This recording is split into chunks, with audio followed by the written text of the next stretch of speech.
আপনারা কি জানেন আর্থিং কী জন্য করা হয়? আপনাদের আমাদের বাসাবাড়িতে দেখবেন যে বৈদ্যুতিক মিটারের সাথে একটা তার মাটির সাথে লাগানো থাকে। ওই তারটাকে বলা হয় আর্থিং। এখন আর্থিংটা কী জন্য করা হয়? আর্থিং করা হয় মূলত বৈদ্যুতিক দুর্ঘটনা থেকে বৈদ্যুতিক সরঞ্জাম এবং আমাদের সবাইকে রক্ষা করার জন্য আর্থিং করা হয়। এখন আমরা জানি তো ইলেকট্রনের প্রবাহ মানে বিদ্যুৎ প্রবাহ। ইলেকট্রন যদি প্রবাহিত হয় তাহলে বিদ্যুৎ প্রবাহিত হয়। এখন আমাদের এই পৃথিবীটা কিন্তু একটা ইলেকট্রনের ভাণ্ডার।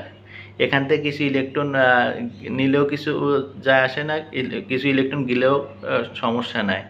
এখন আপনি ধরেন আপনার বাসা বাড়িতে যখন অত্যাধিক ভোল্টেজ চলে আসে, এখন ওই ভোল্টেজের মানে ইলেকট্রনগুলো যাতে সহজে মাটিতে চলে যাইতে পারে, যাতে একটা ভারসাম্য রক্ষা করতে পারে, তাই সেই জন্য আর্থিং করা হয়।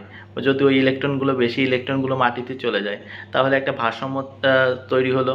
আর এই ভারসাম্য তৈরি হওয়ার সাথে সাথে কী হলো, আপনার ইলেকট্রনিক জিনিসপত্র এবং আপনি সে বৈদ্যুতিক দুর্ঘটনা থেকে রক্ষা পেলেন।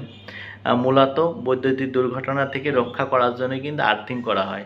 আর্থিং যদি না করা হয় তাহলে অনেক দুর্ঘটনার সম্মুখীন হতে হবে।